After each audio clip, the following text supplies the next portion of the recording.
नागनाथजी बाबरसाहेब आणि आपल्या गावचे सरपंच आणि उपसरपंच बाबरसाहेबांचा मला फोन आला की बाबा आपल्या गावामध्ये सरावली गावामध्ये आपल्याला कुत्र्यांच्या निर्बीजीकरणाचा कार्यक्रम राबवायचा आहे। तर सध्या देशामध्ये आयरनीवर विषय आला आहे आणि ही देशातली एक मोठी समस्या बनलेली आहे की भटके कुत्रे आहेत। भटके कुत्रे ज्याला आपण आवारा कुत्ते हिंदीमध्ये म्हणतो, इंग्रजीमध्ये स्ट्रे डॉग्स, हे भटके कुत्र्यांची संख्या एवढी वाढलेली आहे की आपल्याच पालघर जिल्ह्यामध्ये गेल्या वर्षी केळवे येथे 1 आणि पालघरला 2 असे 2 घटना कुत्रे चावल्यामुळे रेबीज आजार होऊन मृत्यू झालेला आहे। आणि हे रेबीज आजार एकदा कुत्रा चावला, आपण जर त्याची काळजी घेतली नाही, म्हणजे कुत्रा चावल्यानंतर आपण लस घेतली नाही आणि जास्तच डीप म्हणजे खोलवर जर त्याची जखम असेल आणि ते कुत्रा त्याला तर रेबीज आजार झालेला असेल किंवा भटक्या कुत्र्याचं काही सांगू शकत नाही, आपल्या घरातले आपले पाळीव असते तर त्याला आपण इंजेक्शन देऊन त्याला अगोदरच त्याला प्रतिबंधात्मक लसीकरण करून त्याला आपण संरक्षित करतो। मग तेव्हा आपला घरचा जरी कुत्रा चावला तर आपण त्याचं अँटी रेबीज लस घेतो, म्हणजे पोस्ट बाईट म्हणतो।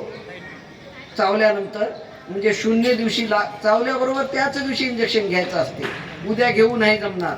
0 दिवस, 0 दिवशी, 3ऱ्या दिवशी, 7व्या दिवशी, 14व्या दिवशी, 28व्या दिवशी आणि 90व्या दिवशी असे 6 इंजेक्शन घ्यावे लागतात कुत्रा आपल्या घरचा चावला तरी। आणि ते जर भटका कुत्रा असेल रस्त्यावरचा, त्याला कुठले आजार झाले, त्याला कुत्रे चावून गेलेत कुठले आपल्याला माहीत नसते, आणि ते जर जास्तीचं जर आपल्या मुलाला किंवा आपल्या कोणालाही जर जास्तीचं खोलवर जर दुःख झालं असेल, त्याचं जास्तच लाळ मधात गेला असेल तर आपल्याला तेवढ्यावर भागत नाही, त्याला आयजी म्हणजे इम्युनोग्लोब्युलिन्स म्हणजे सीरम जे रक्तजल म्हणतो आपण त्याला, सीरमचा हे करून ते इंजेक्शन द्यावे लागतात। ते इंजेक्शन आपल्या साध्या दवाखान्यात नसतात, जे की जसं PSC मध्ये हे अँटी रेबीजचे इंजेक्शन असतात, बोईसरलाही मिळतील, परंतु जे इम्युनोग्लोब्युलिन्स आपण म्हणतो, ज्याला सीरम इम्युनोग्लोब्युलिन्स म्हणतात, ते इंजेक्शन मात्र इथं नसतात, तर ते जिल्ह्याच्या ठिकाणी किंवा तालुक्याच्या मोठ्या दवाखान्यामध्येच मिळतात। RH म्हणतात त्याला, रुरल हॉस्पिटल, ग्रामीण रुग्णालय किंवा मग आपल्या सिव्हिल हॉस्पिटल इथेच मिळतात।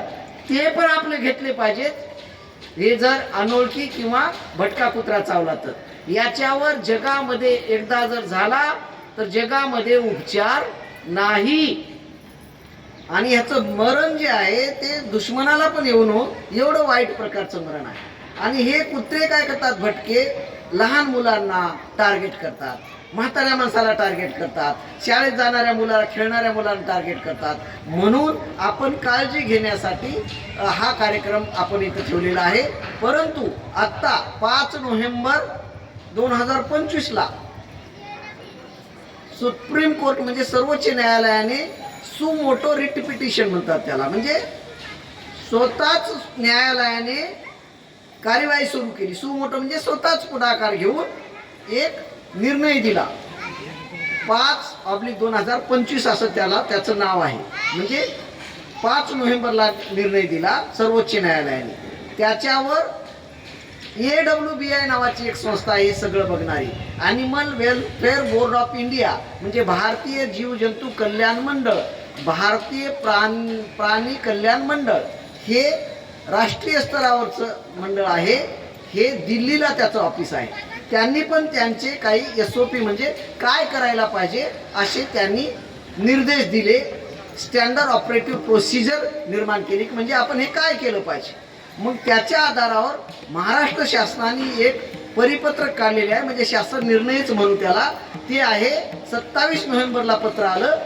आणि आपल्याला या खेड्यापाड्यातले हे कुत्रे त्यांना उचलून न्यायचं, त्यांचं निर्बीजीकरण करायचं, म्हणजे त्यांचं फॅमिली प्लॅनिंगचं ऑपरेशन करायचं, आणि फॅमिली प्लॅनिंगचं ऑपरेशन झाल्यानंतर पुन्हा त्या कुत्र्याला त्याच अधिवासामध्ये आणून सोडायचं. हे सगळ्यात महत्त्वाचं आहे. काही लोक असं म्हणतील आत्ता, परंतु हे आत्ता सुप्रीम कोर्टानं आपल्याला सांगितलं, शासनानं आपल्याला सांगितलं, ही योजना फक्त मोठ्या शहरामध्ये म्हणजे नगरपालिका, महानगरपालिका, नगर परिषदामध्येच चालू होती यापूर्वी. पण आता मात्र शासनाने सांगितलं की ग्रामीण भागात पण तुम्ही करा. आता हे करण्यासाठी पैसा लागतो. हे करण्यासाठी 3 वर्षाच्या अगोदर आपल्या जिल्हा परिषद पालघरच्या मार्फत 2023-24, 24-25 आणि आताच्या 25-26 मध्ये गेल्या 3 वर्षापासून पालघर जिल्हा परिषदेने आमचे, आता आचारसंहिता नाही आता, पण पावडे साहेब म्हणून आमचे सभापती होते, त्यांनी याच्यासाठी 25 लाख रुपये ठेवले होते. दांडी गावला माणूस तिकडे भाग मेला होता. दांडीला एका दिवशी 26-27 लोकांना कुत्रे चावलेले होते. आपण कार्यकर्ते आहात, तुम्हाला माहित आहे. मग त्यात बरेच लोक म्हणाले असं कुठं असते का, एवढे पैसे कशाला घालायचं. मी नव्हतो तेव्हा, 1-2 वर्ष ही योजना राबविली नाही. मी मुंबईहून बदली होऊन आल्यानंतर मी हे काम मुंबईत करत होतो आणि त्याच्यामुळे मला अनुभव असल्यामुळे पावडे साहेब मला म्हणाले की डॉक्टर साहेब हे फार महत्त्वाचं आहे, मी हे मृत्यू बघितलेले आहेत. आणि बकरी, वाघ बकरी चहाचे मालक हजारो म्हणजे 1100 कोटी रुपयाचा मालक सकाळी मॉर्निंग वॉकला निघाला तर कुत्र्यांनी त्यांना फाडून खाल्लं. तर त्यांनी मला विनंती केली, मग मी त्याच्यावर अभ्यास करून सगळी योजना बनवली आणि गेल्या 3 वर्षापासून आपल्या जिल्हा परिषदेच्या मार्फत साहेब ही योजना चालू आहे.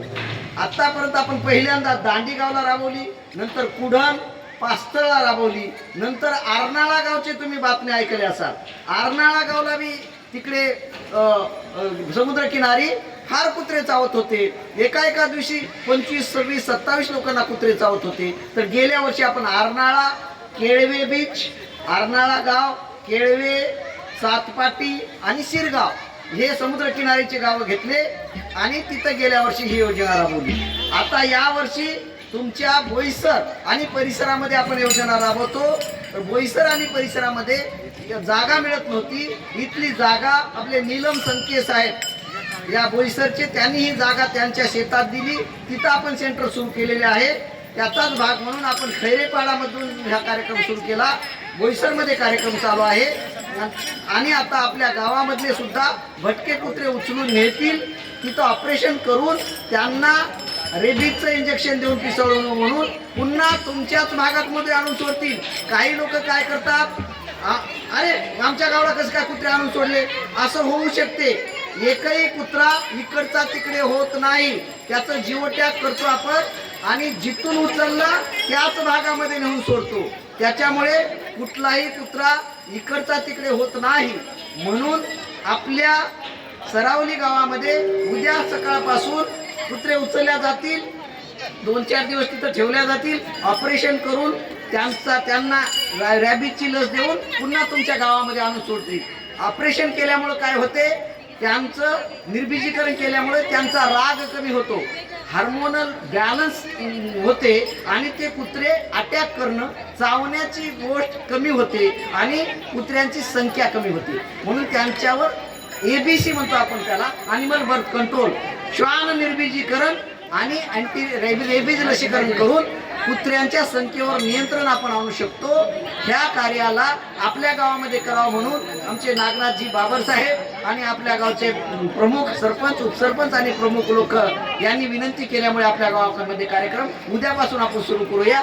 सगळ्यांनी सहकार्य करावं आणि जिथं जिथं कुत्रे आहेत ती गाडी येईल, त्या गाडीवाल्यांना सांगायचं की इथे इथे कुत्रे असतात. ते कुत्र्याचे काही डेपो असतात, जिकडे खाऊ घालतात तिकडे सापडतात, दिवसात दिसतच नाहीत, रात्री दिसतात. म्हणून आपल्या सर्वांनी सहकार्य करा आणि आपल्या गावामध्ये आपण निर्बीजीकरणाचा कार्यक्रम राबूया आणि आपण सर्वांनी सहकार्य कराल अशी आशा बाळगतो आणि थांबतो. धन्यवाद.